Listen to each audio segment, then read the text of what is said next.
He sold the only place she ever called home. Not because he had to, but because he thought she wouldn't fight for it. Welcome back to Mr. Charles Stories, where real emotions meet life-changing lessons. If you believe dignity can speak louder than rage, and that sometimes walking away says more than 1,000 arguments, then this story is for you. Has someone ever tested your silence, thinking it meant surrender? Have you ever held back, not because you were weak, but because you were done? Stay with us. This story will show you how a woman lost her home, found her strength, and answered betrayal with the one thing he never saw coming: calm. From the outside, the penthouse on Haven Street looked like success. 12-foot ceilings, floor-to-ceiling windows, imported marble, a private elevator that whispered wealth, but Mira Lane knew better. To her, it was more than a space. It was her sanctuary. Her late aunt had raised her in that home, one room at a time, filling it with warmth, wisdom, and simple meals that healed more than hunger. She had learned to dream in those walls. And when her aunt passed, Mira didn't just inherit the property, she inherited the promise to protect it. That promise would be tested. Mira didn't marry for luxury. She married Holden Crest because he made her laugh on a rainy Tuesday when her umbrella snapped. Back then, Holden was still building his firm, still showing up on time, still whispering late-night plans about their future. They'd cook together on Sundays, read together, fall asleep with limbs tangled, not devices. But things change, especially when money shows up before maturity does. Holden didn't become cruel. He became distracted. As his wealth grew, so did the silence between them. Board meetings, investor calls, travel. Mira learned to eat dinner alone while her husband texted 3 time zones away.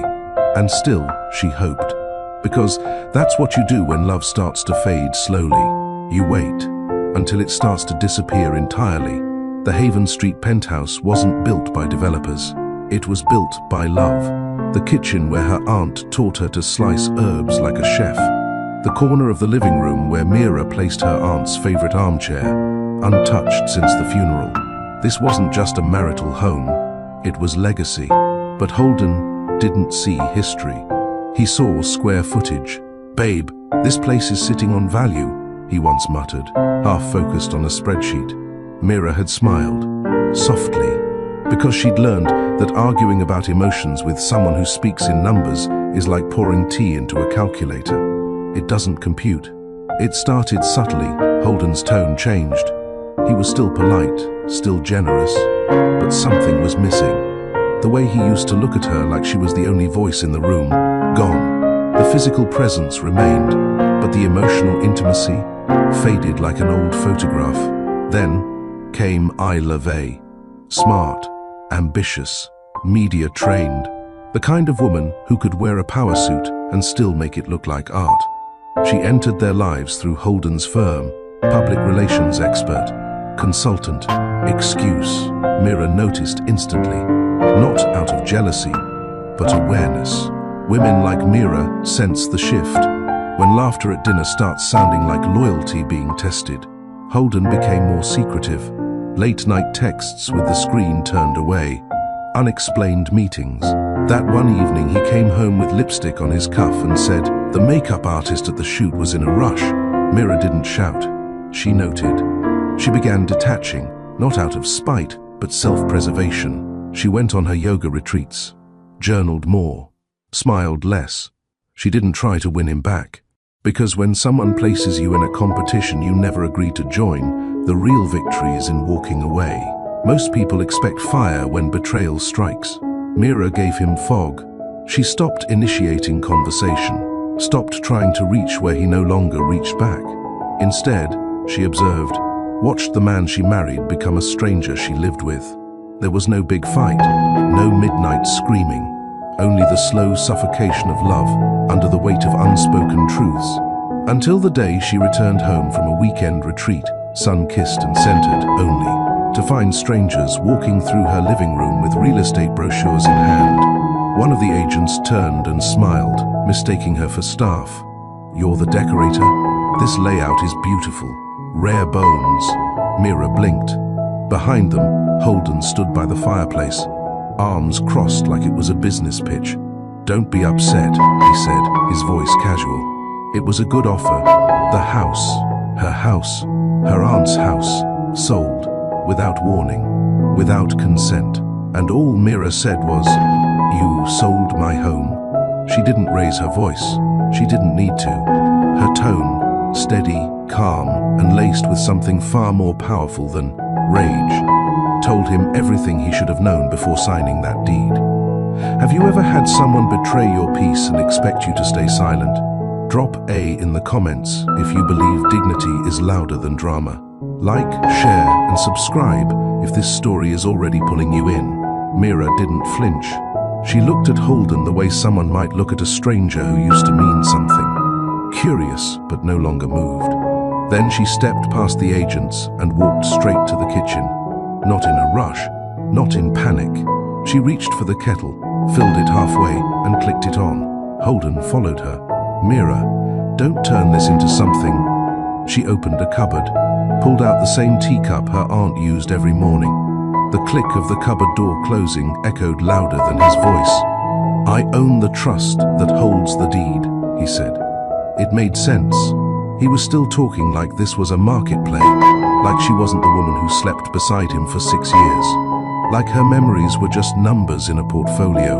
She poured her tea slowly. The steam rose between them. "You sold my home," she said again, not a question this time. Holden shrugged, avoiding her eyes. "You barely live here anymore. You're always away. Yoga retreats, wellness weekends. I figured, you figured wrong. The quiet in the room wasn't peaceful. It was final. Holden didn't like silences he couldn't control. His entire life was built on pacing conversations, leading negotiations, dominating rooms. But here, in this kitchen, Mira was the one holding every ounce of power. He leaned forward slightly, voice lowering. "Look, Isla needed a place. Something fast. Her lease was up, and this offer came through. We'd been discussing selling that place anyway." She stopped stirring her tea. There it was, the we that never included her. "You're free to fund your next heartbreak however you want," she said, still looking at the teacup. "Just don't do it with what I buried my aunt's ashes under." That landed. Holden blinked. "What?" She finally looked at him. Her eyes weren't angry. They were tired. "My aunt's ashes are in that wall." She pointed behind him. "Under the shelf you wanted to rip out last fall." He turned, as if the wall would speak. "You sold a legacy for lust," she added. "I hope she doesn't ask you to trade your name next." Then she placed her cup down, walked to the hallway, and disappeared into their bedroom. Holden stood there, unsure of what to do with his hands. For the first time in years, he felt small. And Mira? She didn't pack loudly. She moved with the grace of someone who'd already left long ago, and had only now been given the confirmation to walk without apology. She didn't cry, not even when she picked up the framed photo of her aunt.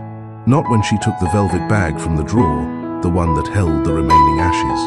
Not when she folded the quilt she'd kept since college. She moved like a woman who understood that storms don't always come with thunder. Sometimes they arrive in silence. 30 minutes later, Holden heard the front door shut.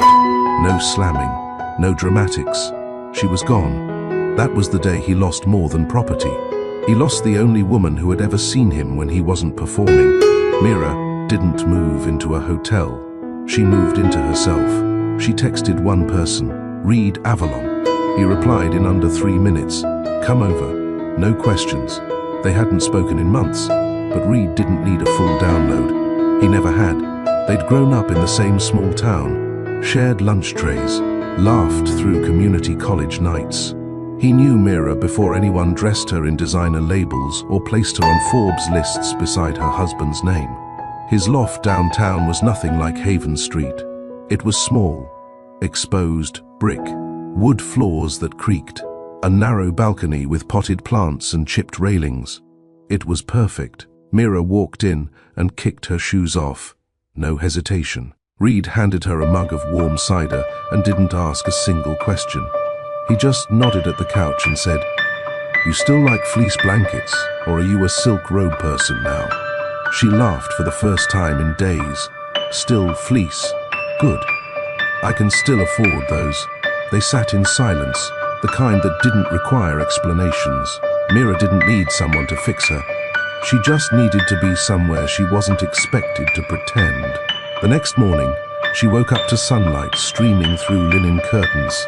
No beeping phones, no vibrating calendars, no scent of overpriced cologne she no longer associated with love. She brewed her tea the way she always had, slow, intentional, and for the first time in a long time, the silence felt like a friend. Holden called. She didn't answer. He texted. She read it, but didn't reply. Another text came 3 hours later. I want to talk. Face to face. She stared at the message for a while before typing back. One condition. No lies. He replied, okay. He arrived the next evening. Not in a suit, not in a rush. He wore jeans, a grey sweater, no watch. Mira opened the door and stepped aside. No hug, no handshake, just space. He looked around the loft, taking in the simplicity, the candlelight, the scent of real life. You look good, he said quietly. I feel real, she replied. They sat opposite each other, no table between them. Just two people, and the air filled with things unsaid. Mira, She raised her hand. Let me go first. Holden closed his mouth and nodded. I loved you, she began. Not for what you gave me, but for how I felt beside you. Safe, seen. She looked at him. I never asked for wealth. I asked for presence. He opened his mouth again, but she shook her head gently. I used to think if I stayed quiet long enough, you'd hear me. But you were always facing away, toward deals, meetings, the next ambition. He dropped his gaze. I thought I could balance it all, he murmured. You can't love a woman and fund her replacement at the same time. The silence that followed wasn't empty. It was thick with accountability. You asked why I'm calm, she said. It's because anger is short-lived. But dignity stays. She reached for her bag and pulled out a manila envelope. What's this? He asked. She placed it on the coffee table between them. Proof of your trust activity, the sale agreement, and my exit. Holden picked it up slowly. Inside, documents, dates, signatures, and one folded note. He opened it. One line. I release you. Not because you deserve it, but because I do. He read it twice. Then again, she stood. I won't be answering more calls, she said calmly. Don't come here again. You got what you wanted. He looked up. And what did you get? She smiled. Not wide, not cruel. Peace. She walked to the door and opened it for him. Holden stood, but he didn't move for a moment. Mira. His voice cracked, but she didn't stop him this time. He walked out into the night, and she closed the door behind him, softly, just like she closed the chapter on everything they used to be. Holden stepped out into the evening air, but nothing about the city felt familiar. The streets buzzed as always, cars honking, neon lights flickering, late, night laughter spilling from nearby patios. But none of it settled him. His steps didn't carry weight the way they used to. His name still held power, but it no longer held peace. He walked without knowing where to go. For the first time, there was no meeting waiting, no assistant scheduling, no Mira waiting. At home, with herbal tea and half-watched documentaries playing in the background, there was only him, and the echo of her words, you got what you wanted. He hadn't responded, because he didn't know what to say. He didn't even know when he'd started choosing things over people, when the lines blurred between strategic and selfish, when love turned into a convenience, and Mira's silence became something he mistook for agreement. He went back to the penthouse. It felt sterile. The marble counters gleamed. The air smelled of nothing. The fireplace hadn't been lit in weeks. Her shawl still hung on the hook by the elevator. She had forgotten it, or maybe she hadn't. He picked it up and sat on the edge of the couch, She had never raised her voice, and somehow, that made everything worse. Meanwhile, across the city, Mira stood by the window in Reed's loft, holding a warm cup of lemon water between her palms. The city was alive, but she felt still for the first time in months. She had slept without checking her phone. She had eaten without thinking about who'd be waiting for her to smile. She had breathed without feeling like she owed someone an explanation. Reed walked in with a takeout bag in hand. I didn't know what you felt like eating, so I got 3 options. Mira turned with a soft smile. I'll eat all 3. He grinned. Good. I was hoping you'd say that. They ate on the floor like old times. No table, no presentation, just food and stories. He didn't ask about Holden. She didn't offer, but he watched her carefully, like someone paying attention to signs of a healing fracture. You remember when you used to keep your coins in a coffee can? He asked. She laughed. To buy record store coupons. You were serious about saving. I was serious about freedom, she replied. He nodded slowly. I think you still are. There was no flirting, no hints, just truth, wrapped in friendship. Mira liked that. She wasn't ready for romance, but she was ready for real. Holden, on the other hand, wasn't sleeping.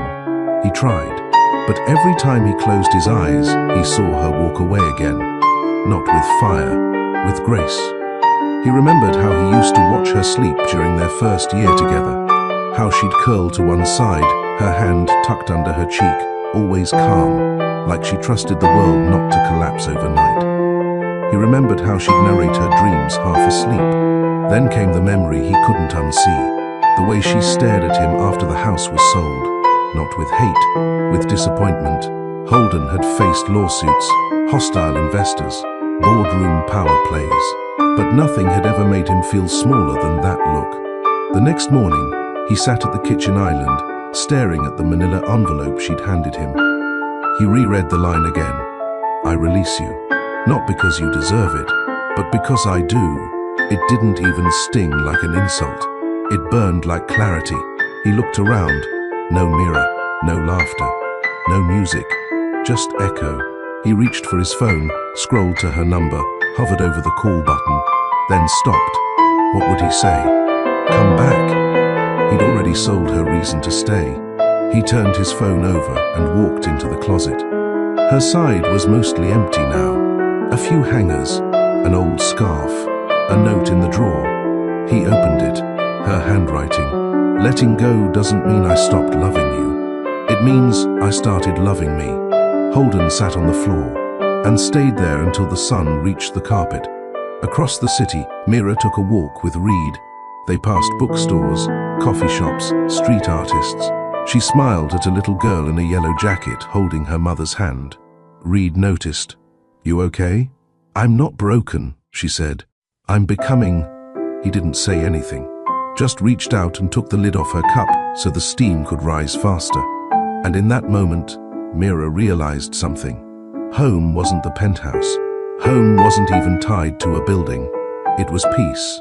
And Holden had never protected it. Not hers, not his own. That night, as the city settled again, Holden stood at the window of the penthouse. He didn't touch his phone. He didn't reach for Ella. He just stood there and wondered. How do you get back something you never truly valued until it walked away? The following week moved differently for both of them. Mira started her mornings without checking for Holden's messages. She stopped calculating how long it had been since they last spoke. There was no dread, no need to brace herself for coldness dressed as convenience. She filled the silence with structure, morning walks, green juice, 30 minutes of stretching, then calls that mattered, not to lawyers or publicists, but to herself. She called her old self back to the surface, the one who used to journal every day, the one who once dreamt of owning a wellness studio with calming tones, and second-hand furniture that smelled like lavender oil and courage. One afternoon, while flipping through an old sketchbook, she found a page she had drawn years ago, Stillhouse Living. The words were underlined, a layout sketched beside it, simple, serene, alive. It had been a dream once, one that Holden said could wait. Let's get through this next deal first, he had said. We'll circle back. They never circled back, but Mira was done waiting for permission to begin. That evening, she cleared the small desk in Reed's guest room and laid out sticky notes by theme. Grief, peace, rebuilding, boundaries, then one bigger note. What does it mean to still feel whole when life breaks around you? She didn't know yet, but she was going to find out. Reed knocked lightly on the door. Dinner. Not hungry, she said. He nodded. Then tea. He always had a way of meeting her where she was, not where he wanted her to be. As they sat on the balcony, Mira asked, "Do you think people know when they're losing something real?" Reed thought for a moment. "No. I think most don't even recognize real until it's not answering their calls." She looked out over the skyline.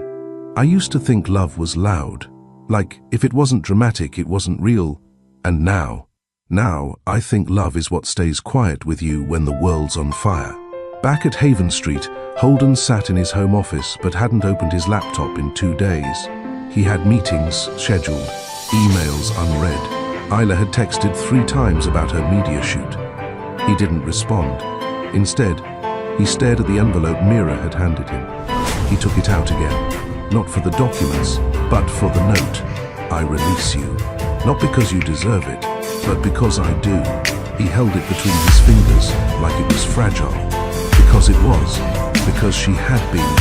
She had held the weight of his indifference for years, and still found a way to leave him with a sentence that didn't cut. It healed. Even now, she wasn't trying to punish him. She was just done carrying what he dropped too many times. Holden finally responded to one of Isla's messages. "Hope the shoot went well. Take care." That was it. He powered off his phone. For good this time. The next morning, he called in a junior partner to handle his meetings. "Take lead," he said. "I need a personal reset." The partner was stunned. Holden never stepped back. Not once in the firm's 8-year history. But he didn't explain. He didn't owe the world that. He only owed himself the truth. And maybe, one day, he'd earn the right to speak it out loud to Mira. At the loft, Mira finished writing a short post on grief and growth and hit publish. Within hours, it started to spread.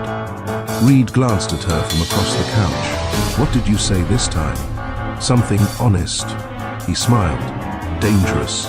Necessary," she replied. Her inbox filled with comments. Strangers thanking her for giving words to what they couldn't name. That's when she knew. Stillhouse living wouldn't be a dream anymore. It would be a refuge, not just for her. For anyone who had been made to believe silence meant surrender, and peace meant passivity. She was going to change that. Holden spent the next few days in stillness. No parties, no press. He went back to the art gallery, where Mira had once dragged him years ago. This time, he stayed for 2 hours. He watched people look at things without rushing. He listened to how silence filled the room when everyone was focused on feeling something. He walked out a little quieter, a little smaller, and somehow a little more alive. He hadn't seen Mira since that night at Reed's.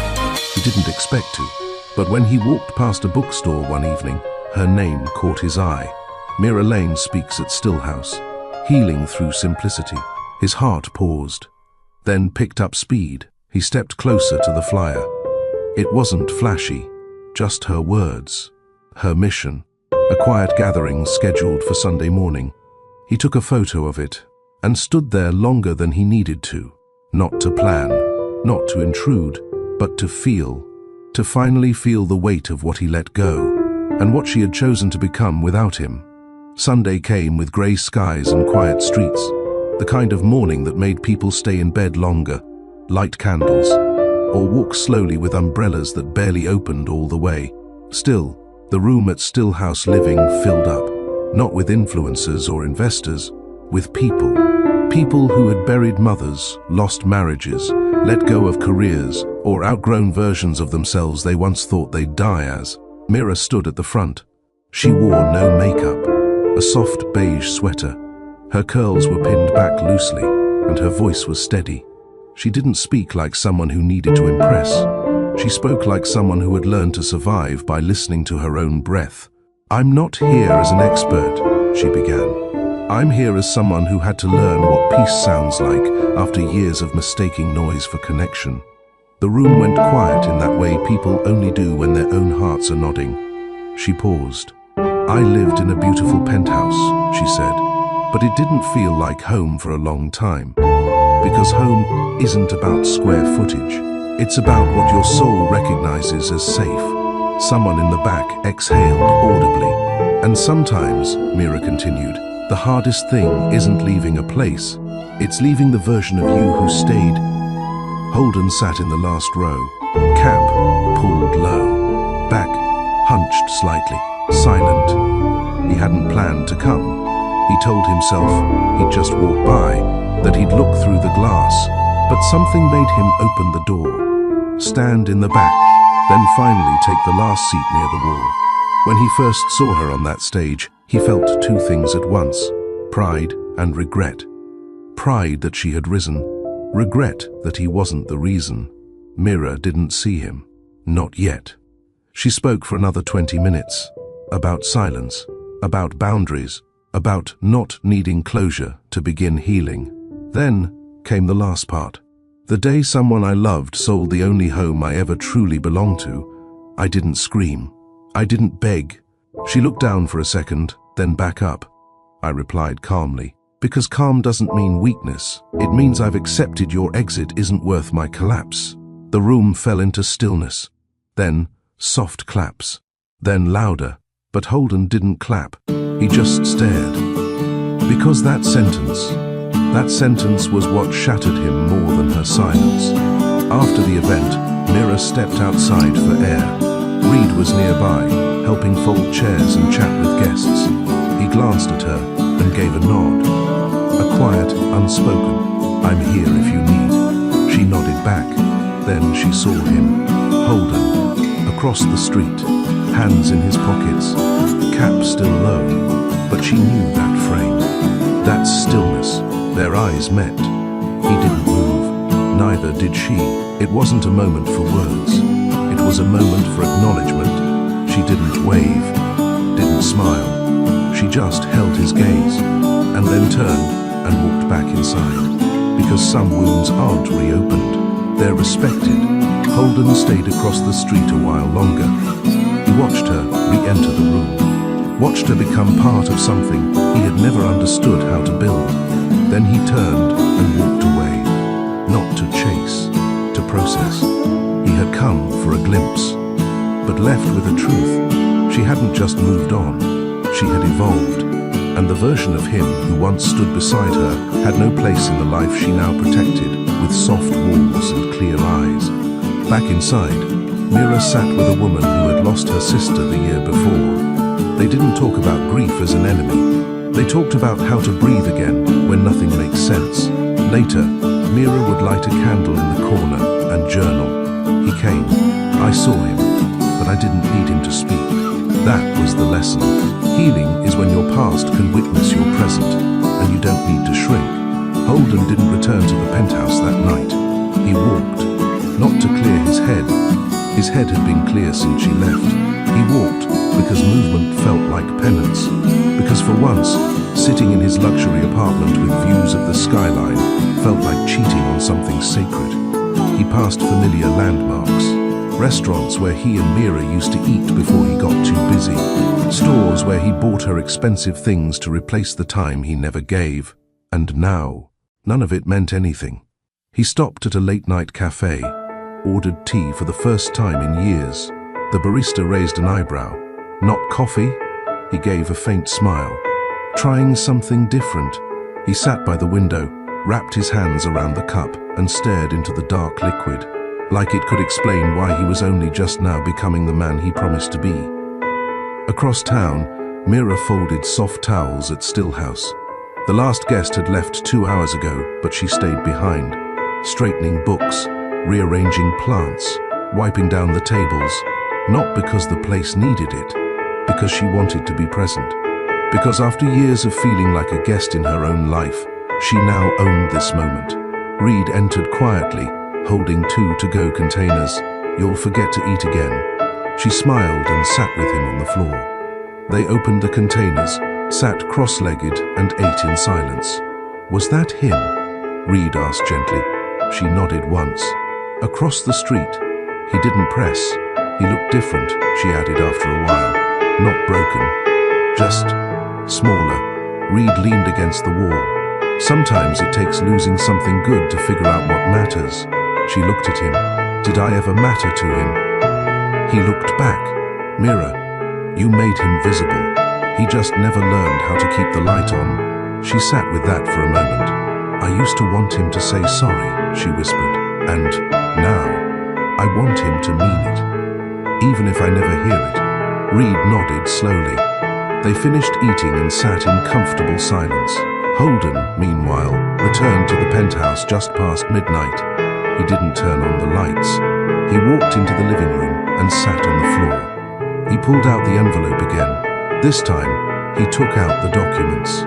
Read them, page by page. Her exit had been clean. She had planned for everything, down to the transfer of personal items, down to a typed list of what she'd left behind and what she wanted shipped to Stillhouse. No drama, no spite, just dignity. At the bottom of the last page, she had signed her name. Mira Lane, not Mira Crest. He stared at it. That's when it truly hit him. She had removed his name from her life, not with bitterness, with finality. He sat back, eyes burning, not from grief, from clarity. He remembered what she said at Stillhouse. You can't love a woman and fund her replacement at the same time. He had thought he was balancing. He was actually choosing over and over again. And now the scale was empty. The next morning, he stood in front of his team. "I'm stepping down temporarily," he announced.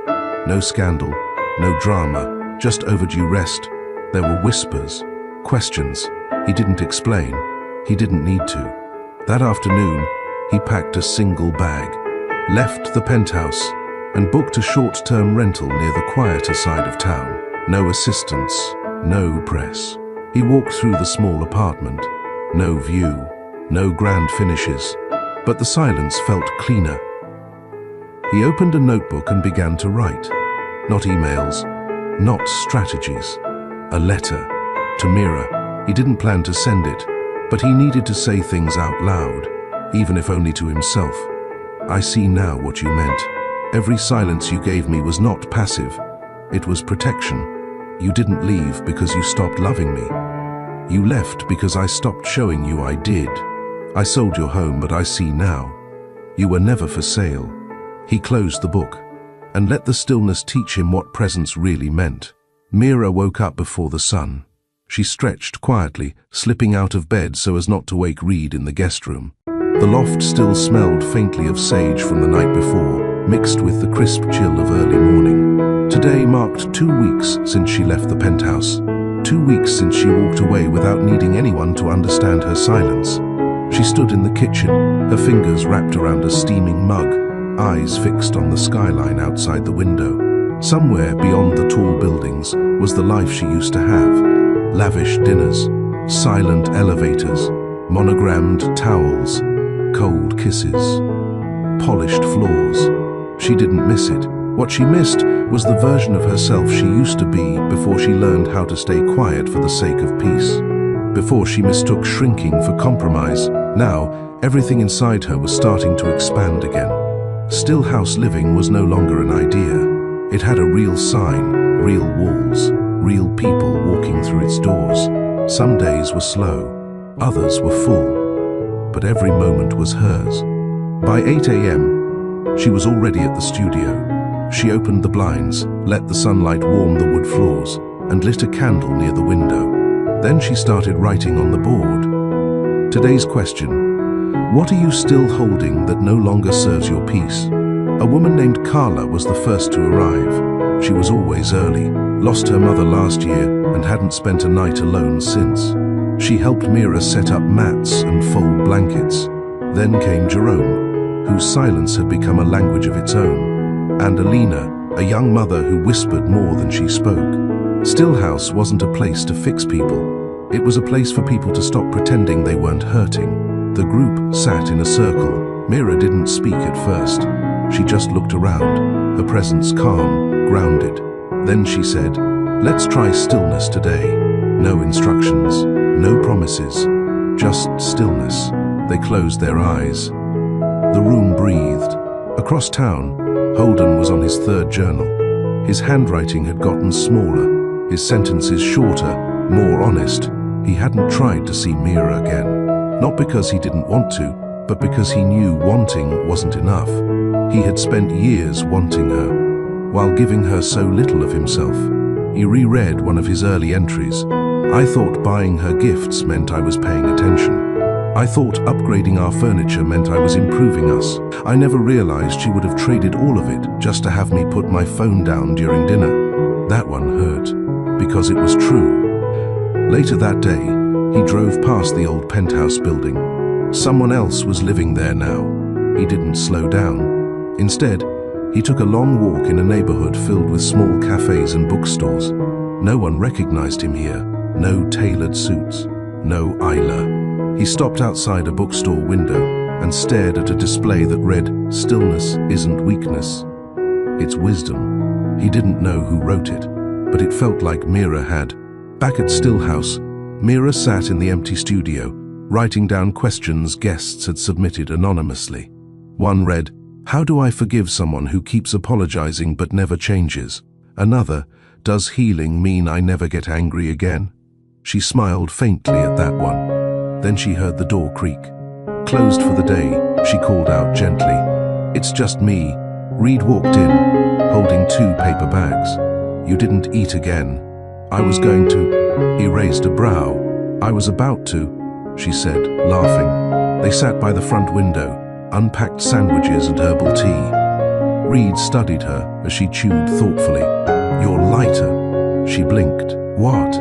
"You carry yourself like someone who finally put something down, something heavy." She exhaled slowly. "I think I finally stopped needing the apology to move on." Reed nodded. "He might still reach out," he said carefully. "I know. What will you do?" She sipped her tea. "I don't need to be cruel. I just don't need to make space." Reed leaned back, letting her words settle between them. "I always knew you'd do something powerful," he said. Mira looked over, her eyes soft. "I didn't. Not for a long time." He nodded. "But now?" she added. "Now I don't need to be anyone else's something. Just mine." Holden, meanwhile, stared at the final page of his journal. He had written everything he could. Now came the part that terrified him, doing something with it. Not for show, for growth. He picked up his phone, opened a new message to Mira, then closed it again. Not yet. Instead, he walked into the bathroom, looked at himself in the mirror, and whispered, "Start being the man she believed in, even if she never sees it." That night, Mira walked the halls of Stillhouse alone. Each room held energy, not just hers, theirs. People who had been bruised but not broken. People who had been left but learned to stay for themselves. People like her. She paused in front of the mirror at the entryway, not to fix anything, just to see herself, to take inventory of who she had become. Stronger, softer, clearer, and no longer waiting, no longer shrinking, no longer giving her light to someone who only showed up to borrow it. She reached for the small light switch, turned it off, and whispered into the dark, "You can keep the house. I kept me." Monday morning came with grey clouds and soft light filtering through the loft's windows. Mira stirred in bed, still wrapped in a fleece blanket, her hair messy from sleep, but her breath even. She hadn't dreamed of Holden in over a week. That was progress. She stood barefoot in the kitchen, pouring boiling water over loose leaves of chamomile and lemon balm. No rush, no calendar buzzing with a forced agenda. Stillhouse had given her more than a purpose. It had given her her own rhythm again. By 10 a.m., she was sitting across from a young therapist named Delia. They'd met at a wellness panel 2 months earlier, and Delia now volunteered every Monday, hosting a group on emotional boundaries in modern relationships. Today's theme, when love asks for more than it gives. Mira didn't speak much. She let Delia lead. She liked watching people grow through someone else's questions. One woman shared how she stayed in a relationship out of fear of starting over at 38. A man admitted he mistook chaos for passion, that he chased women who mirrored his mother's silence and thought that was home. Delia listened with grace, then turned to Mira near the end. "You always say peace is louder than pain. Can you explain what you mean by that?" Mira looked around the room, then down at her hands. "When I was married," she said slowly, "I used to raise my voice once in a while. I used to cry when he walked in late. I'd try to talk, reason, push." She looked up. "But eventually, I stopped. Because you gave up?" someone asked. "No," Mira said, "because I realized I was arguing with someone who was never listening. So I chose peace. I chose to stop begging for love and started choosing it for myself." The room was still. Mira leaned forward. And in that quiet, I heard myself again. After the session ended, Mira helped stack chairs with Delia. "You sure you don't want to run one of the groups?" Delia asked. "I'm better in silence," Mira said with a smile. "You say that, but you're still the loudest person in the room." Mira paused, then nodded. "Maybe the first finally am." Across the city, Holden was standing in a different kind of circle. 12 folding chairs, cheap coffee, a room that smelled of lemon-scented cleaner and unspoken things. He had joined a men's reflection group. He didn't speak in the first 2 sessions, but today, he raised his hand. "I sold my wife's home." Eyes turned. "I didn't ask. I didn't warn her. I just did it." He didn't cry, but his voice shook. She didn't scream at me. She didn't beg. She just said something so calm it made everything I'd done echo. He paused. She said, "You sold a legacy for lust. I hope she doesn't ask you to trade your name next." A man beside him whistled low under his breath. Holden nodded. That line ruined me and saved me. Later, he sat outside the building on the steps, watching cars roll by. He didn't text Mira. He didn't Google her name. He just sat in the discomfort of his growth. Back at Stillhouse, Mira walked the halls, checking on plants, fluffing pillows, wiping the windowsills with a damp cloth. She liked doing it herself. She didn't want the place to run like a business. She wanted it to breathe like a home. In the back room, she found a small journal someone had left behind. She opened the first page. "I wanted to die last year. Then I came here. Now I want to live long enough to find out who I can still become. No name, no date. Just that." She placed the journal in the small wooden box near the entryway labeled "Truths We're Not Ready to Say Out Loud." By 7:30 p.m., the last of the guests had gone. She turned off the lights, rolled her shoulders, and walked out into the night air. Reed was waiting across the street with 2 cups of warm cider. "You always know," she said, taking one. "I used to be clueless," he replied. "Then I started paying attention." They walked in silence for a few blocks, the rhythm of their steps unforced, the kind of quiet that felt like home. Mira paused near a small bridge overlooking the water. "You know the hardest part of leaving him?" she asked. Reed looked at her gently. "What?" "Realizing I stayed so long trying to be the version of love he would choose. I didn't even notice I'd stopped choosing me." She leaned on the railing. "But now, I feel like I'm finally walking toward myself, and I don't want to lose her again." Reed didn't say anything for a long moment. Then softly, "You won't?" She looked at him, not searching, just seeing, and in that second, she believed him. Somewhere across the city, Holden was back in his rental, sitting in the dark, holding the journal Mira once gave him on their 3rd anniversary. He had thrown it in a drawer back then, said he'd use it eventually. Now he wrote in it, every night. Tonight's entry was short. "I used to think silence meant she had nothing to say. Now I know it meant she had too much to waste on deaf ears." He closed the book and let that truth sit with him until the stars outside the window blinked into view. Mira stood at the large mirror in the Stillhouse foyer, adjusting the hem of her blouse. A woman in her late 40s approached behind her and smiled softly. "Is this where the grief group meets?" Mira nodded gently. "Room 2.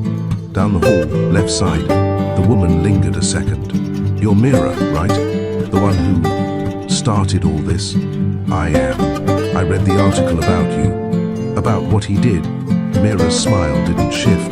"That part's not the whole story." The woman gave a knowing look. "It never is." She walked away quietly. Mira exhaled slowly. She had never intended for her story to become a public spectacle. The article had been written by a journalist who visited one of the open studio events, interviewed a few guests, and later reached out to Mira. Mira had said little, but Stillhouse spoke volumes, and people connected the dots. The headline had been respectful. The woman who chose peace after losing her home and found herself, she didn't regret it. But it stirred things again, especially for Holden. He saw the article on a colleague's desk. His name wasn't mentioned, but the words hit like a slow cut. She didn't scream when he betrayed her. She opened a door for herself instead. That's when her real life began. He closed the magazine quietly. Later that day, he pulled up the Stillhouse website, read her bio, stared at the photo of her seated on a stool, barefoot, holding a mug, soft smile, eyes calm. She looked nothing like the woman who used to sit across from him at charity galas, silent and controlled. She looked free. He clicked through the programs. One caught his eye, Redefining Accountability, a workshop on owning your part, without expecting applause. He closed the tab, not because he didn't want to attend, because he didn't know if he had the right. Still, something gnawed at him. He walked out of the office early and drove past the old penthouse. Slowed near the entrance. A different car was parked out front. Someone else's life happening inside. He didn't stop. Instead, he kept driving. Past the block Mira now lived on. Past Stillhouse, around the city, until his mind quieted. And then he found himself in a place he hadn't visited in years, his parents' grave. He stood there for a long time, reading their names over and over, remembering how his mother used to say, "Be the kind of man a woman can feel safe beside, even when you're wrong." He hadn't been that man. He still wasn't sure he could be. But for the first time, he wanted to learn how.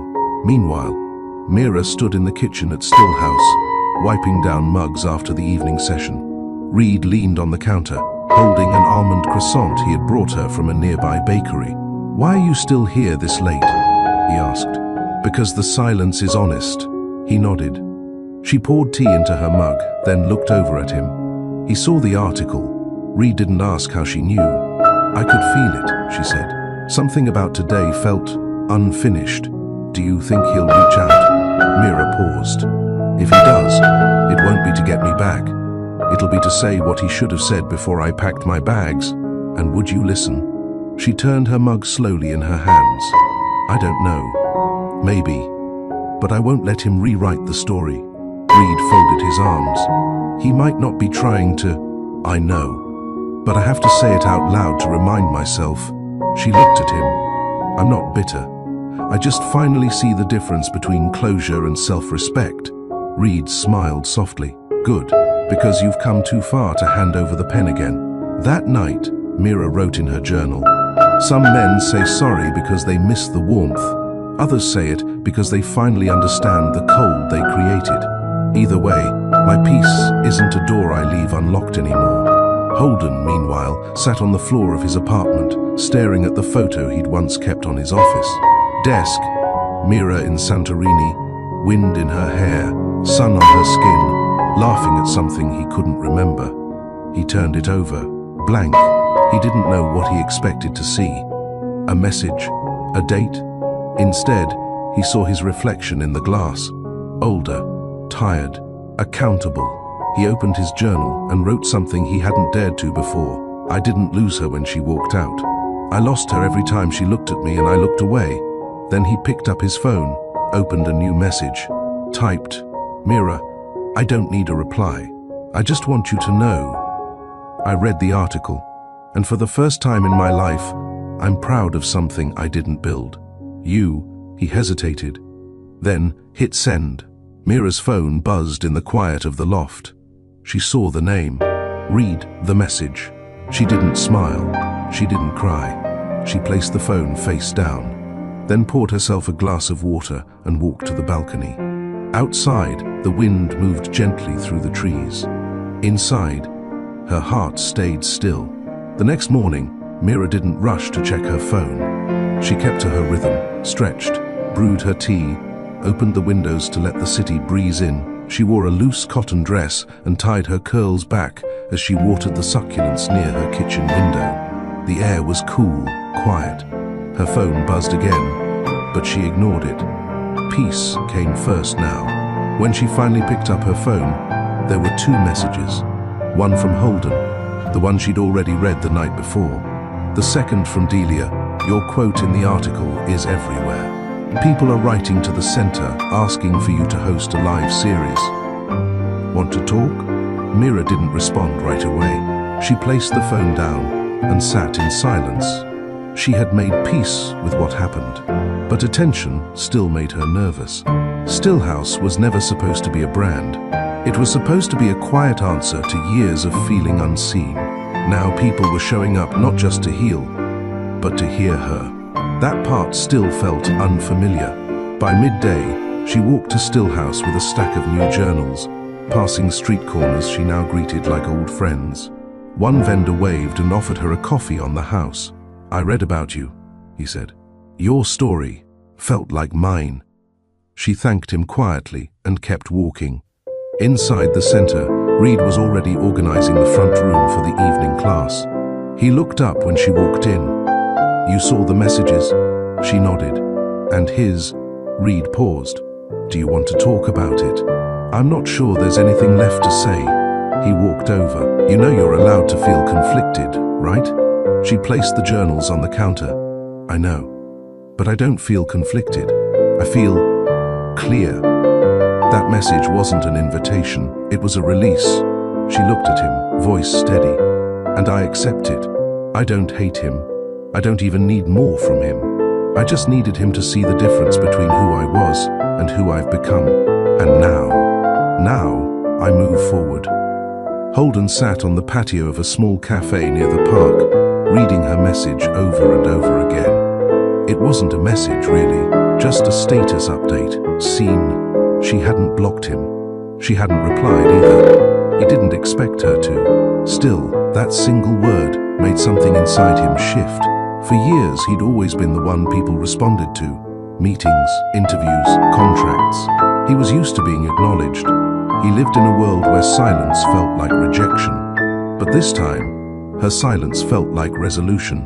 Later that evening, he visited his father's old workshop, now a small community garage, run by one of his cousins.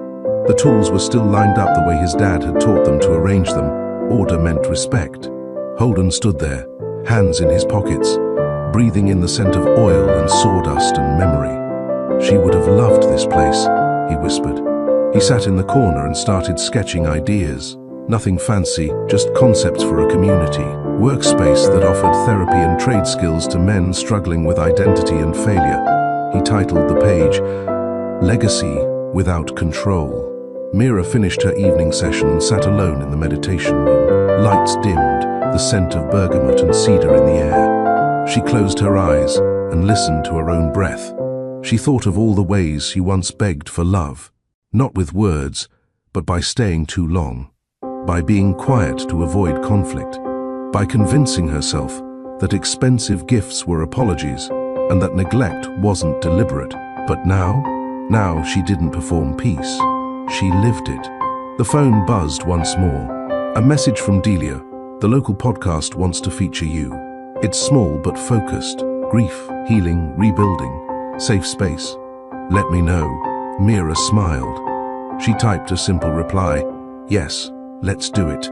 The next day, she sat in a softly lit studio, headphones on, voice calm as the interviewer asked, "If you could speak to the version of yourself from 2 years ago, the one still holding on to something already gone, what would you say?" Mira exhaled deeply. "I'd say this: love yourself loudly.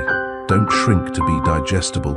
Don't wait for someone to choose you while you keep choosing them. You are not difficult. You are not too much. You are simply not for the person who cannot hold your truth without running." The host nodded slowly, visibly moved. And what's your message to anyone struggling to leave what no longer honors them? Mira leaned closer to the mic. You don't have to hate them to walk away. You can grieve what was, bless what is, and still not go back. Some doors are meant to stay closed, not out of anger, but to protect what finally feels like home. That evening, Holden watched the podcast clip on his phone. He didn't look away. When it ended, he sat in silence and whispered, "Good." Then he put the phone down, and for the first time in years, he didn't feel like fixing anything. He felt like accepting it. Because sometimes, the greatest love story is the one where both people grow, just not together, and both learn to forgive themselves for who they were when they didn't know better. Have you ever found peace in letting go of someone you once begged to stay? Tell us in the comments, what lesson hit you the hardest in this chapter? If Mira's strength reminds you that silence can be a decision, not a weakness, give this video a like. And if you believe healing doesn't always need closure, subscribe to Mr. Charles Stories and stay with us for the next chapter. Quiet victories are still victories. 3 weeks passed before Mira heard from him again. It came as a letter, not a text, not an email. A real letter, cream-colored envelope, thick paper, his name written in the top left corner in quiet, black ink. She stared at it for a long time on the Stillhouse front desk, unsure who had dropped it off. There was no stamp, no courier label, just her name on the front, Mira. She didn't open it right away. She placed it in her office drawer next to the journal she'd stopped writing in weeks ago because her days were now full of people and truth and healing. That night, she sat on her balcony with Reed. They were eating Thai takeout straight from the box, watching the sky turn navy blue over the rooftops. "He wrote again," she said quietly. Reed didn't flinch. "A letter?" She nodded. "Delivered by hand, no return address." He waited a moment before asking, "Are you going to read it?" "I'm not sure." He chewed slowly, thoughtful. "You don't owe him anything." "I know. But you might still owe it to yourself to know what he needed to say." She looked out over the city. "I'm afraid it'll make me feel something I've already healed from." "Then don't read it," he said gently. "You're allowed to choose peace over closure, especially if closure is someone else's way of processing guilt." They didn't speak for a while after that. When Mira went inside later that night, she opened the drawer and held the letter in her hand. She didn't open it. She slept with it on the nightstand. The next morning, she woke before her alarm. The letter was still there, untouched. She brewed her tea, sat at the window, then slowly, she opened it. The paper was thick. His handwriting was sharp, careful. "Mira, I never learned how to protect peace. I only ever learned how to chase success. And in chasing that, I treated you like an accessory instead of a partner. You weren't loud about your pain, and I took that as permission to keep failing you quietly. I didn't write to win you back.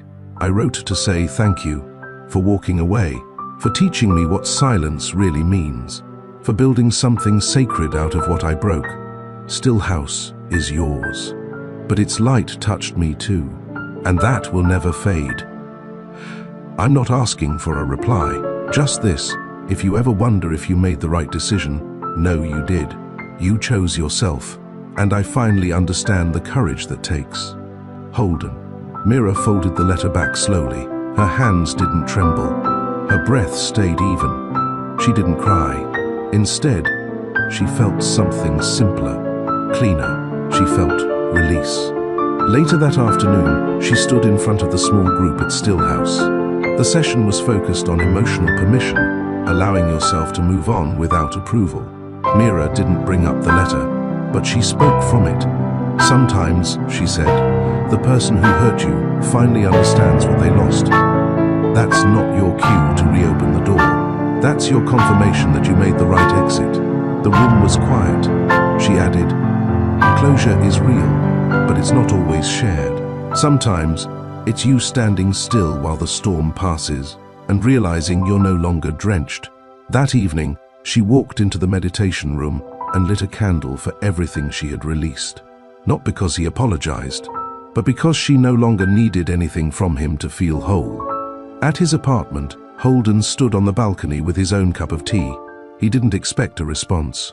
But for the first time, he didn't feel entitled to one either. He placed a copy of the Stillhouse podcast interview on a USB drive and mailed it to his sister, along with a note. Listen, this is what grace sounds like. He was still learning, still unlearning, and for the first time in his life, he was doing both without waiting to be congratulated. Because real growth wasn't performance. It was quiet, just like her calm. 2 days after reading the letter, Mira took a drive out of the city. No destination, no playlist, no calls. Just her, the road, and the hum of everything she'd grown through. She rolled the windows down, let the wind tangle her curls, stopped at a roadside flower stand and bought a single sunflower, just because it reminded her of her aunt. That was the thing about healing. It made space for small joys to feel massive again. She pulled over by a quiet lake and walked barefoot toward the water. The sand was cool beneath her feet. Her breath was steady. For the first time in years, she didn't feel like she was escaping anything. She was simply being. Back at Stillhouse, Reed covered for her without asking. He ran a short session titled "Silence is a Full Sentence." Everyone showed up. Everyone stayed. When Mira returned that evening, she found a small note on her desk in Reed's handwriting. "You disappeared today. That's good. Come back lighter." She smiled, tucked the note into her journal, and went straight to the back room to light the evening candle. That night, Mira sat across from Reed in the loft, legs tucked under her, a bowl of berries in her lap. "I read the letter," she said. He didn't react, just waited. He didn't ask for anything. He just said thank you and goodbye. Reed watched her quietly. How did that feel? Like closing a door I didn't realize was still cracked open. She popped a berry into her mouth, then added, "I didn't realize I was still waiting to be seen, not to be loved again. Just seen." Reed leaned back. "You were always visible, Mira. Some people just don't know how to look." They sat in silence for a while, both comfortable in the quiet they had grown to trust. Across the city, Holden sat alone at a small community center. Nothing fancy. He was attending his 5th group session. This one focused on restoring honor after personal failure. The topic for the night, making amends without making it about you. He listened. He shared.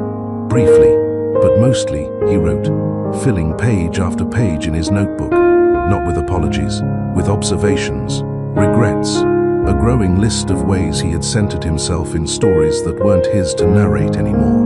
One line stood out as he wrote it. "Sometimes, accountability is just sitting with the weight of who you were and not asking someone else to carry it for you." He underlined it twice. Later that night, he walked to a small local bookstore and asked if they had a copy of a book on emotional maturity. The woman at the counter smiled and said, "We just got one in today." He opened the first chapter before he even got home. Meanwhile, Mira sat at her desk in the loft, reading emails from Stillhouse guests. One message stood out. A woman named Ria had written, "Thank you for showing me that healing doesn't mean being untouched. It means learning how to touch your own wounds without flinching.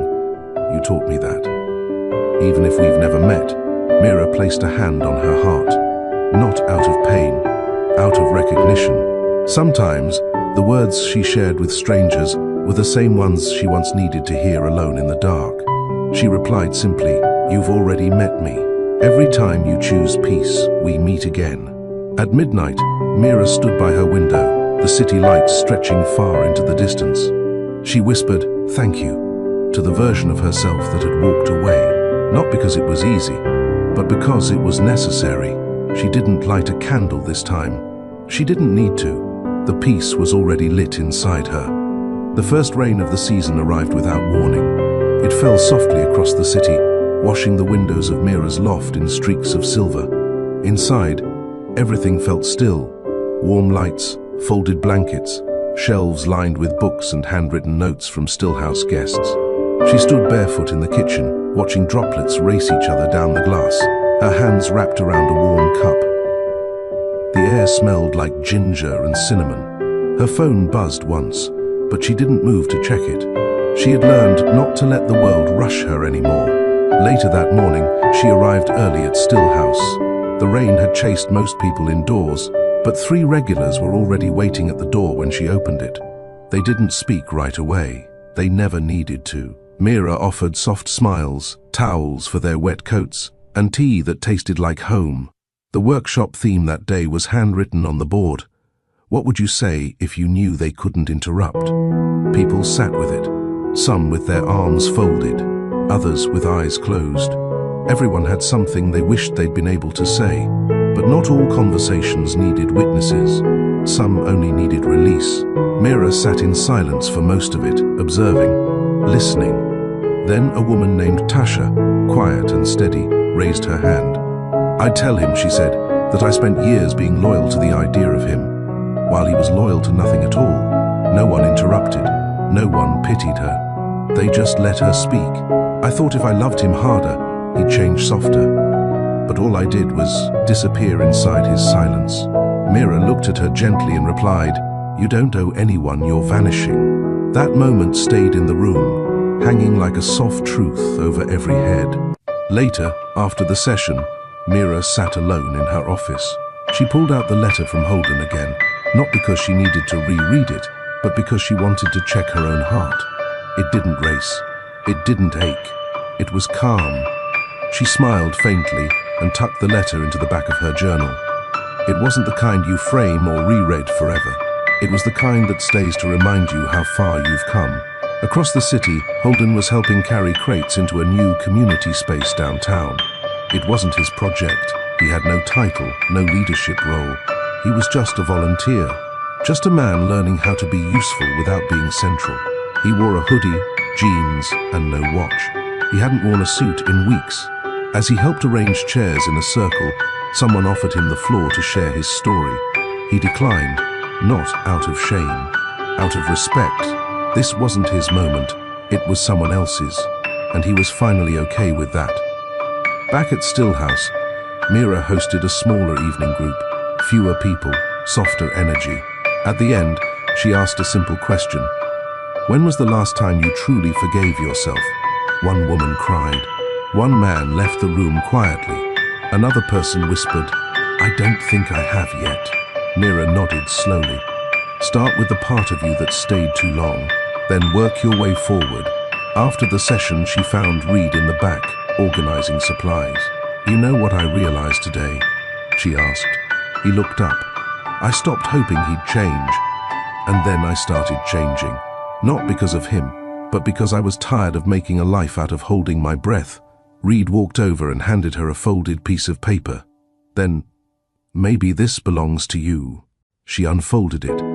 It was something she had written months ago and left behind after a session. "I am not a home you get to come back to once you've burned down your own." She smiled. "You kept this. You dropped it. But I knew it wasn't lost, just waiting for its time." She folded it gently and tucked it into her journal, right beside Holden's letter. A page from her past, and a page from her power. Side by side, exactly where they belonged. That Friday, Mira closed Stillhouse early, not because she was overwhelmed, because she wasn't. And that deserved its own kind of celebration. She locked the doors at 4, left a small note on the chalkboard. "Stillness deserves rest too. See you Monday." Then she walked downtown through the light drizzle, umbrella hanging loosely at her side. Her steps were slow. She wasn't going anywhere in particular, just wherever the quiet took her.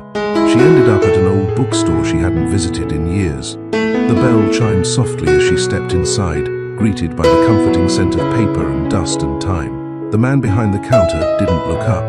He was humming to himself, arranging books by spine color.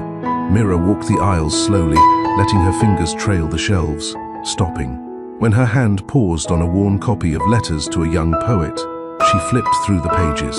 A section near the end was underlined by some stranger who'd come before her. "Be patient toward all that is unsolved in your heart." She closed the book gently and bought it without thinking twice. When she stepped outside, the rain had stopped. The sky had opened just a bit, streaks of amber light filtering through the clouds. She took the long way home. Across town, Holden stood in a quiet community room, watching a group of boys argue over how to assemble a foosball table. One of them asked him for help. He didn't take over, just read the manual with them, piece by piece. One of the boys looked up and asked, "You a teacher or something?" Holden shook his head. "No, just learning how to show up without fixing everything." The boy frowned. "That's a weird answer." Holden smiled. "I know. It's a weird truth." Later that night, Holden passed by Stillhouse. He didn't go in, didn't linger. He just looked up at the warm lights still glowing behind the curtains. He had no idea Mira had left early. He wasn't hoping to see her. He was just drawn to the place that had become her sanctuary. Then he walked away, not out of shame, out of peace. Back at the loft, Mira curled on the couch with a blanket and her new book. She opened to the underlined quote again, read it 3 times, then once more aloud. Her voice didn't shake. She felt the weight of every moment she once filled with worry and waiting and wondering, and how far she had come from all of it.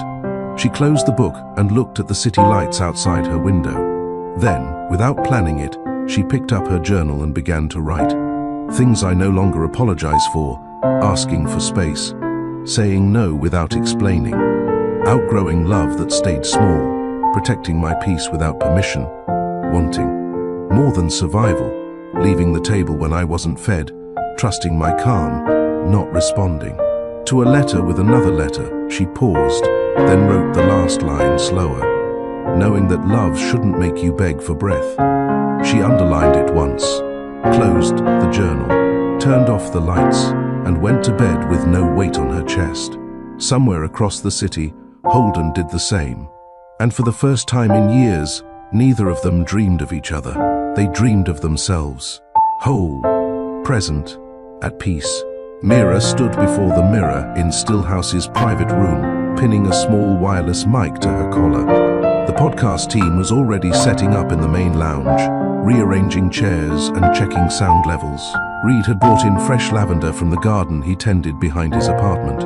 The scent mixed with the smell of sandalwood candles and something warm from the bakery down the block. This was Mira's first live podcast session with an audience, not a video shoot. No spotlight, just soft lighting, a circle of chairs, and people who came to listen, not to drama, but to healing. Delia walked in with a clipboard, smiling. "You good?" Mira nodded once. "I think so. You don't have to share anything you're not ready to."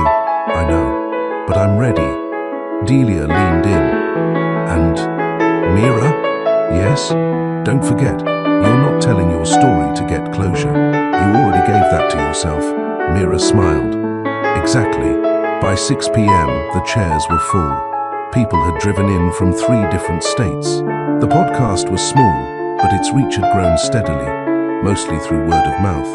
And Stillhouse had become part of that voice, steady, intentional, intimate. The host, Jordan, introduced Mira with kindness, not performance.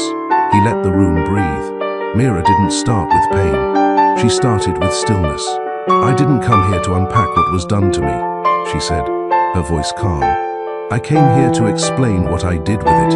Jordan nodded. "You've spoken before about peace as a personal project. What does that mean for someone starting from betrayal?" Mira thought for a moment.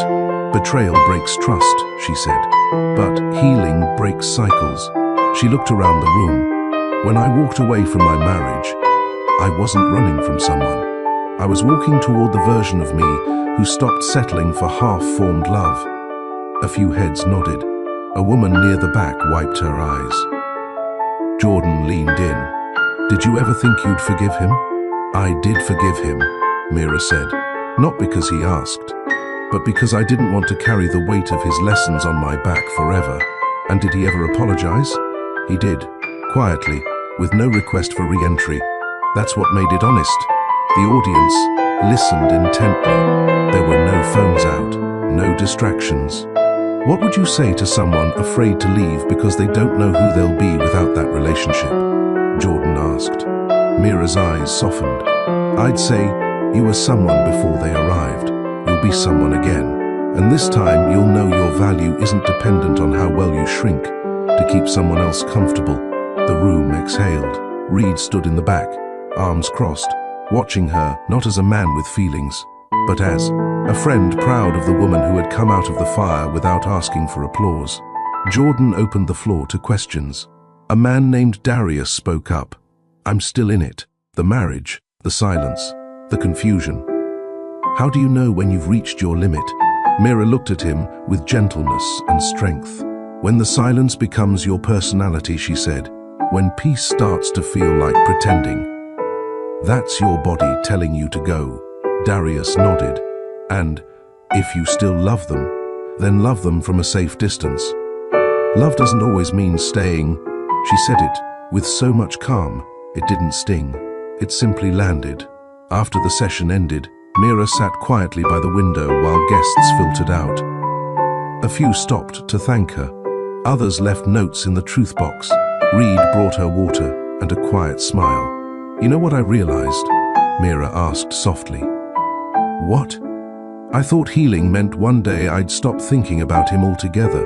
And now I know healing means thinking of him and feeling nothing that asks me to go back." She looked at Reed. "Is that cruel?" He shook his head. "That's clarity." Later that night, she opened the truth box in her office. One note read, "I left today. I left him. Because your story gave me language for what I've been too scared to say. Thank you." Another said, "I didn't know I was allowed to be this calm." Until now, Mira folded the notes gently and placed them into her archive binder. She didn't keep them to hold power. She kept them to remember purpose. At home, she curled up in bed, phone face down, book open beside her.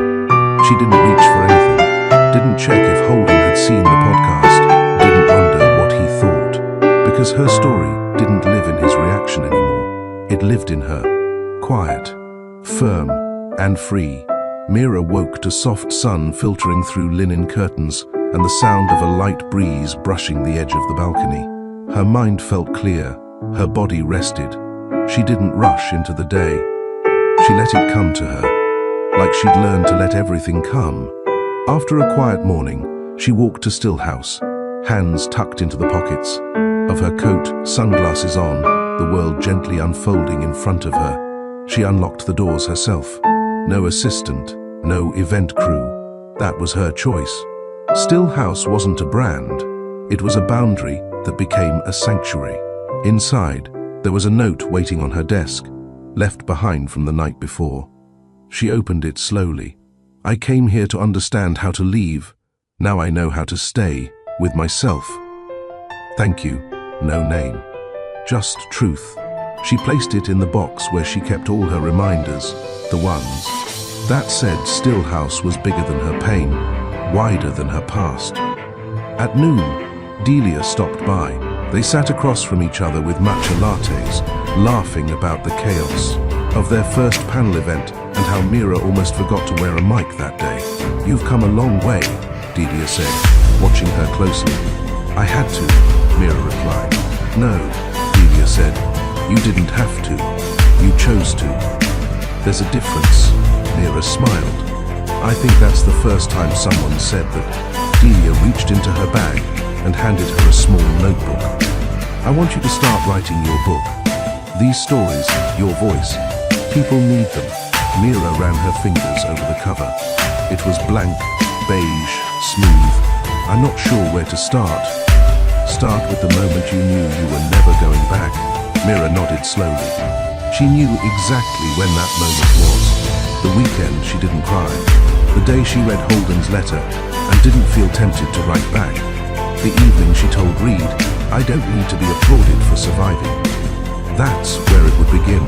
Later that afternoon, she hosted a circle for women over 40. The theme was returning to yourself after being everything for everyone else. The stories were raw. Years lost to mothering without thanks. Marriages held together by silence. Careers that stole their names. Mira didn't guide the session. She held space. At the end, she said, "There's nothing wrong with being soft. The danger is in being silent when the cost is your identity." One woman asked, "But what if speaking up costs you everything?" Mira answered, then ask what staying silent has already taken. After the session, she sat in the empty studio with the lights dimmed and a single candle burning. She wrote the first line of the book in the journal Delia had given her. The moment I stopped fighting for him was the first time I truly stood up for me. Across the city, Holden walked out of his final men's group session. He didn't take a photo, didn't tell anyone. He just walked. He passed the bookstore where he first saw Mira's podcast clip, past the cafe where he once sent her an apology he knew would never fix anything. This time, he kept going. He walked into a local non-profit building and met with a director about starting a peer mentorship circle for men recovering from emotional abuse, not as perpetrators, but as sons, partners, humans who never learned how to be whole. The director asked, "What made you want to start this?" Holden answered honestly, "I hurt someone good once. I learned from it. Now I want to keep learning, but in service to others." The man reached out to shake his hand. "That's a good place to start." That night, Holden opened his journal and wrote, "Growth that needs credit is just ego in a better suit. This time, I'm building without applause." Back at the loft, Mira placed her pen down after 3 pages. She stepped out onto the balcony, her tea warm in her hands, the city lights calm and forgiving. She didn't need Holden to know she was writing. She didn't need anyone to read it right away. This was for her, not for closure, not for revenge, just for truth. Because sometimes the story that saves others is the one you finally tell yourself without shame. She whispered softly to the air, a sentence that came not from memory, but from understanding. "I was never too much. He was just too distracted to see enough." And this time, she didn't have to say it twice. She believed it. A full month had passed since Mira last heard from Holden. No texts, no letters, no unexpected drop-ins. It wasn't silence. It was respect, and it felt right. Stillhouse had grown busier, not chaotic, intentional. Classes filled up. The mailbox overflowed with gratitude. Reed had painted one of the back rooms soft sage green. Mira chose a quote to paint on the wall herself. She used a brush dipped in patience. "I didn't lose myself. I left the places that refused to hold me." One morning, she received an email invitation from a university requesting her as a keynote speaker for a panel on the psychology of self-restoration. Her first instinct was hesitation.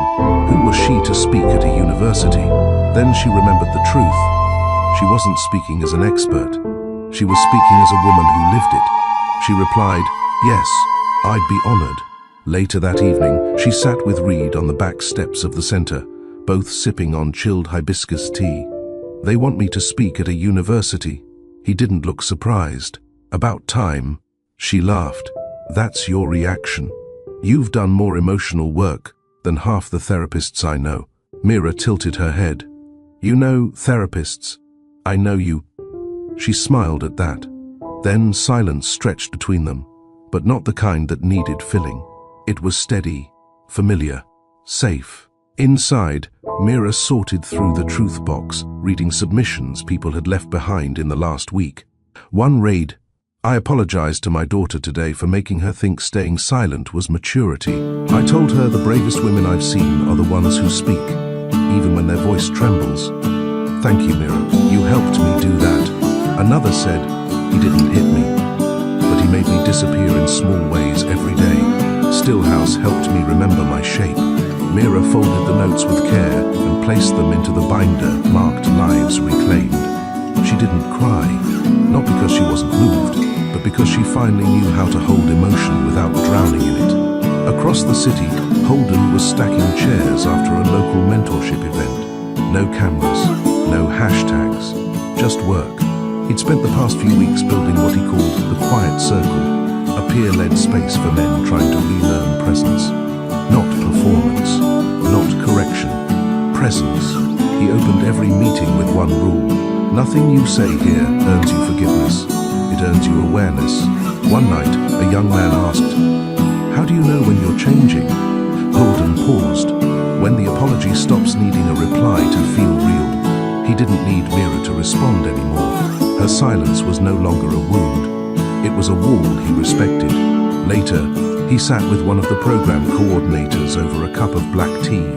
"You seem different lately," she said, "like you're not trying to outrun something anymore." He stirred his tea slowly. "I stopped needing to be right. I just want to be real," she nodded. "And what brought that shift?" He smiled faintly. "A woman who stopped speaking and taught me everything in her silence." Back at Stillhouse, Mira prepared the space for a special event. Reclamation night. No schedule, no lecture, just cushions, warm soup, and a journal prompt. What part of you are you finally ready to welcome home? Guests arrived, many with books under their arms, others with nothing but the weight of their own breath. Mira didn't open with a story. She lit a candle in the center of the room and simply said, "Welcome back to yourselves." She walked the edges of the room, silent, grounded, present, and then she sat down too. She wasn't above the work. She was within it. At the end of the night, someone whispered, "I didn't speak tonight, but I left feeling heard." Mira smiled. That's the goal. Later, alone in her office, she opened her journal to a fresh page. She wrote slowly, "He apologized. I received it, but I didn't resume the story." That is what healing sounds like. And when she closed the journal, she didn't feel the need to revisit the past, because she wasn't walking backwards. She was building forward. The next morning, Mira walked to Stillhouse before sunrise. She liked arriving early, before the city stirred, before the emails, the questions, the pull of everyone else's healing. These mornings were hers. She made herself a cup of tea, ginger, mint, and a splash of lemon, and stepped barefoot into the studio. The wooden floors creaked gently beneath her steps. She turned on the soft amber lamps, opened the windows slightly to let in the crisp, morning air, and sat in the center of the room with nothing but her breath. No pressure, no noise, just stillness. She whispered softly, "You're safe now," not to the room, but to herself. At noon, a small group of first-time guests arrived for the new program Mira had designed, Returning to the Body. It wasn't about fitness. It wasn't about discipline. It was about recognition. "How many of you feel like you're still living in survival mode?" Mira asked gently as everyone settled on their mats. Hands lifted slowly. Hesitantly, she nodded. "That's not your fault, but it's not your future either." They did breathwork, simple stretching, soft music. But the real work was in the permission Mira gave without ever needing to raise her voice. After the session, a woman named Sarah lingered. "I don't know how to live in my body without apologizing for it," she said, eyes damp. Mira placed a hand on her shoulder. "Then let's start with this. Your body didn't betray you. The world did. But you're here now. And here, we don't apologize for surviving." Sarah nodded slowly. The tears came freely this time. Back in her office, Mira sat with Reed, sorting through supply orders. "You know," he said, "I've watched you build all this without rushing, without chasing. You didn't demand Stillhouse to matter. You let it become." Mira leaned back, thoughtful. "Maybe because no one ever gave me space to become. I had to give it to myself, so I'm giving it to others." Reed looked at her a moment longer. "That's not just healing, that's leadership." She looked away, smiling quietly. She still wasn't used to hearing that. Across town, Holden stood before a group of 15 men. They were all seated in a circle, no table between them, no hierarchy. He read aloud a quote Mira had once shared in a podcast. "You don't have to destroy what hurt you. You only have to stop handing it the mic." The room went still. One man said, "But what if the thing that hurt you was you?" Holden let that sit a moment, then answered softly, "Then you stop performing remorse and start practicing change." After the meeting, he stayed behind and cleaned up. One of the newer attendees came over. "You ever think about reaching out to her again?" he asked, unprompted. Holden wiped a coffee ring from the table. "No." "You don't want to fix it?" He paused.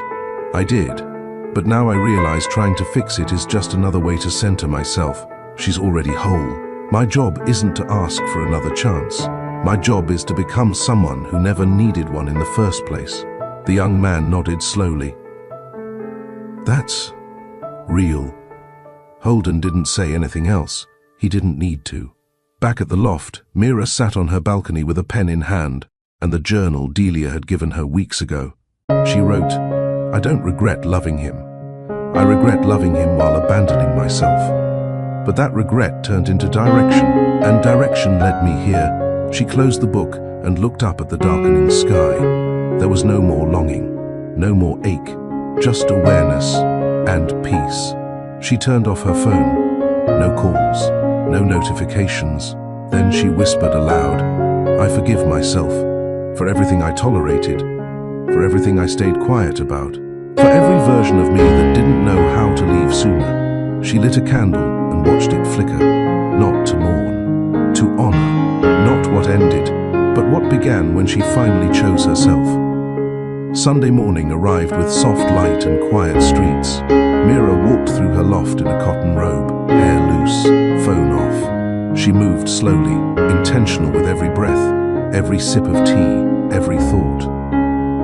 Today marked 1 year since she left the penthouse. 1 year since Holden sold the only place she ever called home. 1 year since she chose herself without asking for permission. She didn't mark the day with balloons or tears, no Instagram posts, no anniversary hashtags. She honored it, the only way she knew how, with peace. She arrived at Stillhouse earlier than usual and unlocked the door quietly. No events were scheduled. The team had insisted she take the day off. But Mira didn't need distance from Stillhouse. Stillhouse was her. She walked the empty halls, fingertips brushing the smooth wooden walls, eyes soft as she passed the rooms that had held so many private storms. Rooms where women wept, men confessed, where people remembered who they were beneath the roles they'd been boxed into. She reached the center room and sat on the floor, cross-legged, barefoot, alone. She whispered a thank you to the version of herself who once begged in silence. Then she spoke out loud, this time just for her. "I didn't lose you. I rescued you." The words didn't echo, they landed. At noon, she met Delia at a cafe down the street. They sat outside with slices of pear tart and mugs of steaming hibiscus tea. The city buzzed around them, but Mira stayed present. "I saw the university published your keynote preview," Delia said, handing her a printed page. Mira skimmed it. Her name looked different now in print, calmer, not forced. "They want to give you an honorary award," Delia added. Mira blinked. "For what?" "For building a space that saves people, for teaching people how to come home to themselves." She didn't cry. She didn't deflect. She just said, "Thank you." Delia reached across the table and squeezed her hand. "You earned this, not because of what happened to you, but because of who you became after." Back across town, Holden sat at a small community event, listening to a panel discussion on emotional integrity and public masculinity. He didn't speak, he just listened. Afterward, he approached one of the speakers and asked, "What would you tell someone who hurt someone they loved, but learned too late?" The speaker answered without judgment, "I'd tell them growth is never too late, but entitlement is. Become better without expecting a reward. Let them heal without you." Holden nodded slowly. He didn't write Mira again, didn't show up, didn't send flowers. He had nothing to prove anymore, because he'd finally understood that healing isn't always reunion. Sometimes, healing is separation with purpose. And for once, he was okay being part of someone's past, if it meant he could finally be whole in his present. That night, Mira lit candles in her loft and opened the windows wide. She danced barefoot to music that filled the space with joy, not memory. She smiled for no one. She breathed without flinching. She looked in the mirror and didn't search for anything missing, because nothing was. And in the quiet hum of her own laughter, she realized she didn't survive the storm. She became the calm. Months passed, quietly. No headlines, no messages, no dramatic returns. Stillhouse grew. New clients came through its doors, some broken, some brave, many both. Mira trained new facilitators. She spoke softly. She listened more. Her presence healed long before her words did. She declined interviews, avoided panels with flashy themes. Her story wasn't for performance, it was for purpose. One Thursday evening, she walked into the East Room for a late session. The lights were low, the floor mats already set. A few women sat in a circle. Among them was someone new. Her name tag read Naomi. Mira took a seat and asked the usual opening, "What brings you here tonight?" Naomi looked nervous. Then she said, "I need to unlearn a version of love that made me small." Mira smiled gently. "You're in the right room." Later, as Mira walked Naomi out, the woman hesitated at the door. "I heard about this place from a man. He said he learned a lot here, about ownership, silence, and how not to confuse control with love." Mira tilted her head. "What was his name?" Naomi shrugged. "He didn't leave one. Just said if I came, I'd understand." Mira didn't need a name. She already knew. The next morning, she stopped by the coffee shop on her way to Stillhouse. Her order was ready on the counter with a sticky note tucked under the cup. She almost left it untouched. Almost. But then she opened it. The handwriting was familiar, steady, unhurried. "I don't expect a door. I just needed to say thank you for closing yours. It taught me how to open mine. No signature." She stood there for a moment, then folded the note and slid it into her bag. Not as a keepsake, but as closure. Closure didn't always roar. Sometimes it came in the whisper of things left unsaid. That weekend, Mira visited her old neighborhood. Not the penthouse, the quiet street where she grew up. She parked and walked until she reached her childhood house. It hadn't changed much. The porch still creaked. The gate still tilted. But it felt safe. Not in a nostalgic way, in a full-circle way. Inside her car, she pulled out her notebook. Pages filled with names, reflections, scribbles.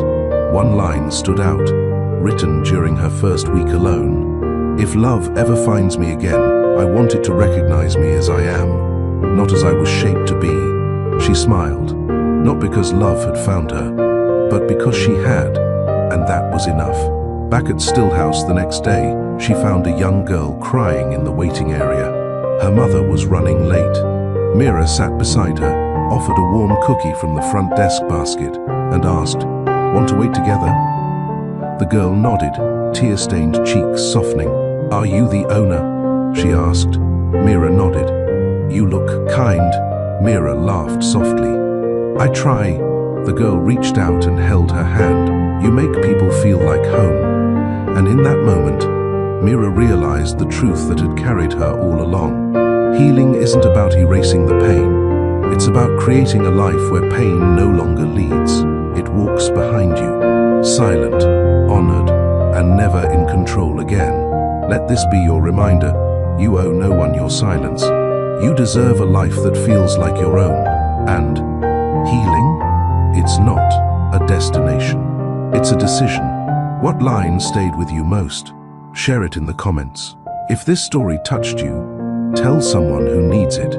Subscribe for more stories that speak softly but stay loud in the heart. Until next time, from all of us at Mr. Charles Stories, choose peace over performance every time.